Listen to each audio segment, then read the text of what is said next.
बहुत स्वागत है आपका। मैं हूं आपके साथ ऋतु ज्ञानवानी। थोड़ी देर में रायपुर में छत्तीसगढ़ कांग्रेस चुनाव समिति की बैठक होने जा रही है। उम्मीदवारों को लेकर चर्चा हो सकती है। बैठक में मुख्यमंत्री भूपेश बघेल, उप मुख्यमंत्री टीएस सिंहदेव, कांग्रेस राज्य प्रभारी कुमारी शैलजा, प्रदेश अध्यक्ष शामिल होंगे। माना जा रहा है कि चुनाव के ऐलान और बीजेपी की सूची जारी होने के बाद कांग्रेस पर दबाव बढ़ गया है और नवरात्र के पहले ही दिन कांग्रेस की लिस्ट आ सकती है।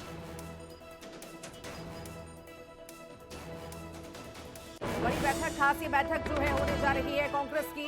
रायपुर में कांग्रेस की बड़ी बैठक होगी जिसमें दिग्गज शामिल होंगे, मुख्यमंत्री शामिल होंगे, उप मुख्यमंत्री और साथ ही साथ कुमारी शैलजा भी इस बैठक में मौजूद रहेंगी। आगामी चुनावों को लेकर के रणनीति बनेगी, साथ ही साथ लिस्ट जारी होनी है, उस पर भी लगातार चर्चाओं का दौर कांग्रेस में जारी है।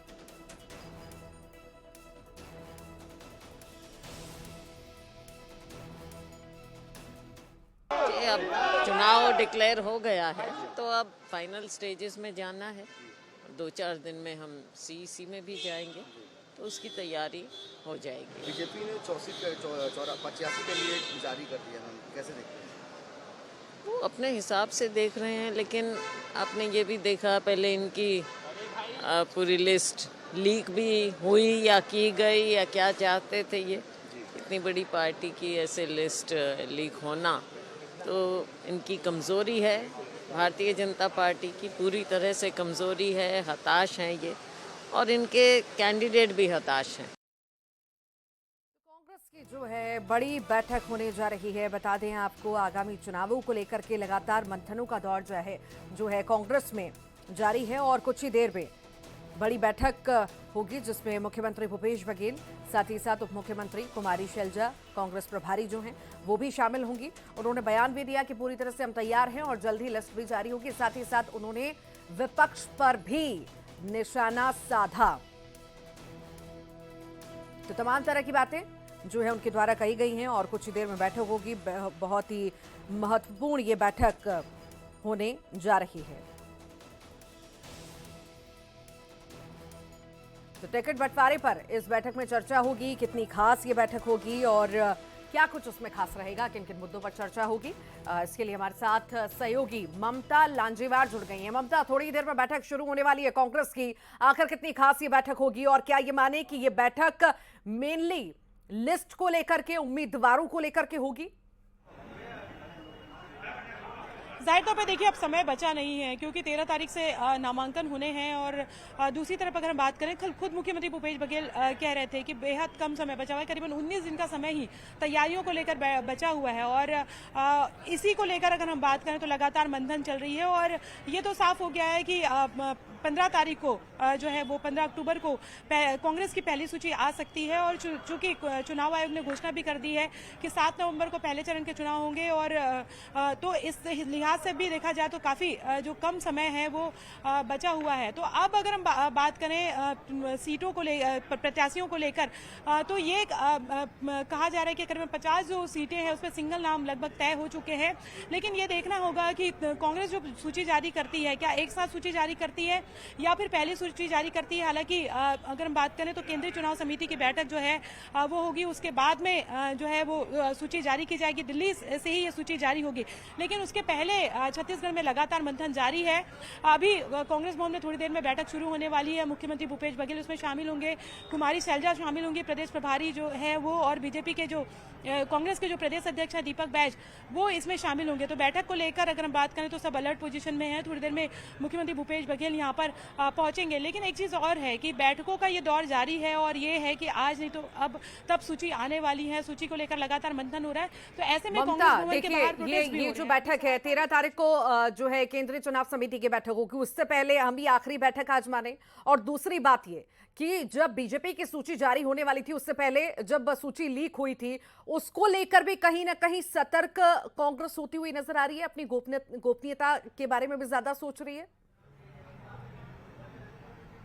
देखिए, बीजेपी की सूची लीक हुई थी और इसको लेकर कल मुख्यमंत्री भूपेश बघेल ने कहा कि बीजेपी ने एक स्ट्रेटेजी के तहत जानबूझकर ये सूची जो है वो लीक की थी, और अगर लीक नहीं होती तो अभी तक के जो लोग जिन लोगों ने ये सूची को वायरल किया है तो ऐसे में उनके ऊपर ईडी के छापे जो है वो पड़ चुके होते। तो ये उनकी स्ट्रेटेजी का हिस्सा मैं था। आपसे लेकिन अपडेट दूसरी लेती रहूंगी, आप लगातार बैठक पर नजर बनाए रखिएगा, क्या कुछ खास रहता है ये आपसे जानकारी लेते रहेंगे। बहुत बहुत शुक्रिया ममता जानकारी को साझा करने के लिए। 12 और 13 अक्टूबर को दिल्ली में केंद्रीय चुनाव समिति की बड़ी बैठक होने वाली है और बैठक में मध्य प्रदेश छत्तीसगढ़ की सीटों पर प्रत्याशियों के नामों पर चर्चा होगी। इससे पहले 7 सितंबर को कांग्रेस सीईसी की बैठक हुई थी और करीब 103 सीटों पर उम्मीदवारों के नाम तय हो गए थे। पार्टी सूत्रों की माने तो पितृपक्ष के बाद कांग्रेस उम्मीदवारों की सूची जारी कर सकती है।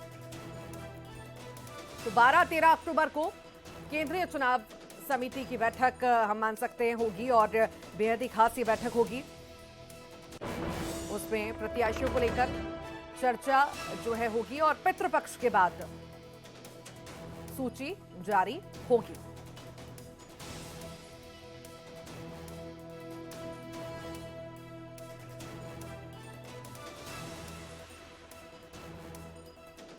तो प्रत्याशियों के नामों पर मंथन जो है लगातार जारी है, कांग्रेस लगातार मंथन कर रही है और इसी बीच आज की ये बैठक बेहद ही महत्वपूर्ण से कह सकते हैं, क्योंकि आज 10 तारीख हो चुकी है। ये आखिरी बैठक भी हम मान सकते हैं चुनाव समिति की, क्योंकि 13 तारीख को केंद्रीय चुनाव समिति की बैठक होगी। उससे पहले ये बैठक बेहद ही महत्वपूर्ण हो सकती है।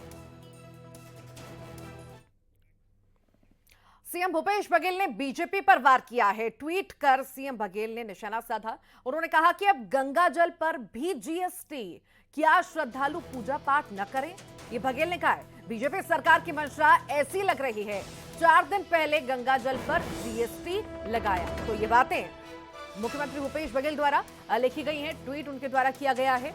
एक्स पर यह ट्वीट आप देख रहे हैं।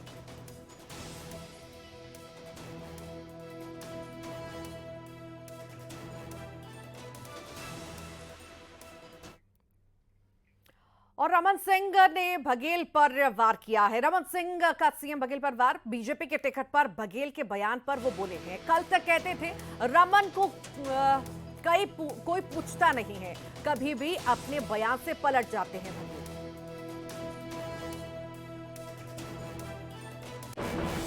वो तो बोलता था डॉक्टर रमन को कुछ पहचानता ही नहीं दिल्ली में। आज कैसे भूपेश का उसका स्वर बदलता क्यों है और कब बदलता है मुझे नहीं मालूम।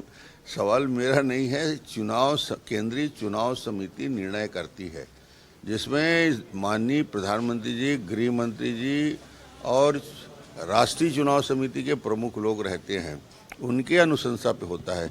डॉक्टर रमन एक सामान्य सदस्य की हैसियत से शामिल होता है।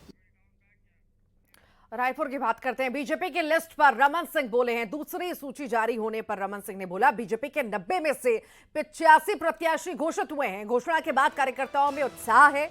40 से 42 युवाओं को मौका दिया गया, 13 महिलाओं को मौका दिया गया है।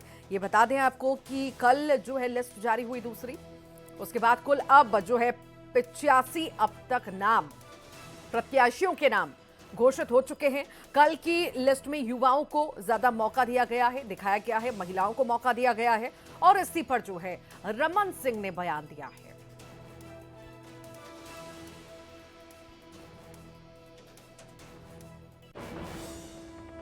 के 90 में से 85 प्रत्याशी घोषित हो चुके हैं और निश्चित रूप से इस घोषणा के बाद पूरे प्रदेश में सभी क्षेत्रों में अभूतपूर्व उत्साह है। काफ़ी 42-45 से ज़्यादा युवा चेहरे हैं, 13 महिलाओं को दिया गया है और सभी समाज को व्यापक प्रतिनिधि देने का काम किया गया है। तो मुझे लगता है कि सीट के वितरण की प्रक्रिया करीब करीब पूरी हो गई, 2-4-5 बाकी हैं, वो भी बहुत जल्दी निपट जाएगा।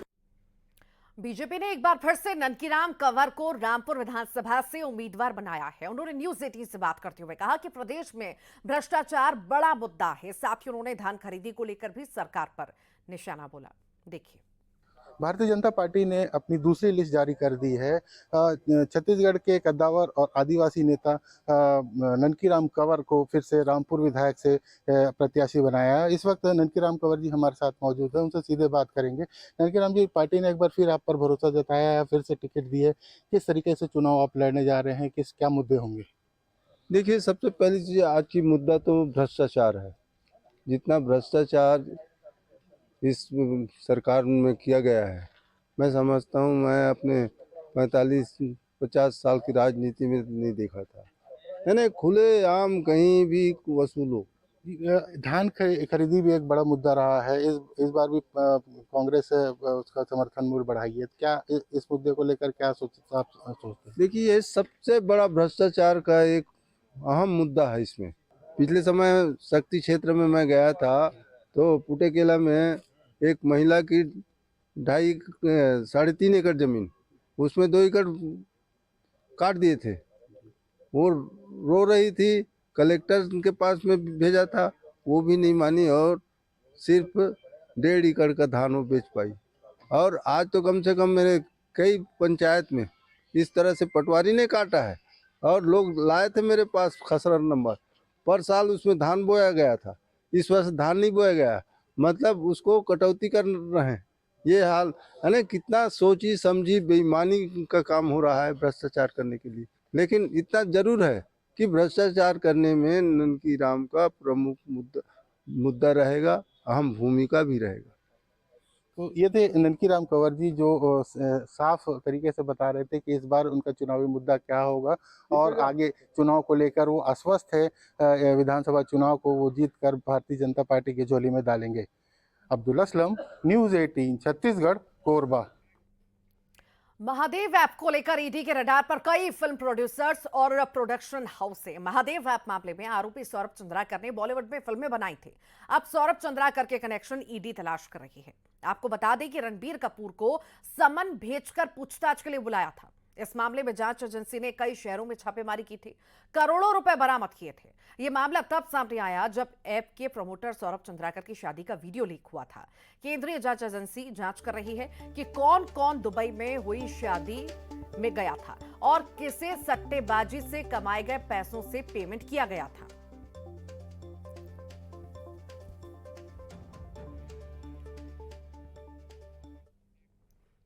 बहुचर्चित एक्सिस बैंक डकैती मामले में रायगढ़ पुलिस को मिली एक और बड़ी सफलता। शेरघाटी गैंग के एक और कुख्यात डकैत को गिरफ्तार कर लिया गया है। आरोपी के पास से एक देसी कट्टा और 6 राउंड कारतूस पुलिस ने बरामद की। अब तक रायगढ़ पुलिस ने एक्सिस बैंक डकैती मामले में 10 आरोपियों में से 8 आरोपियों को गिरफ्तार किया। 2 आरोपी अभी भी पुलिस की गिरफ्त से बाहर हैं।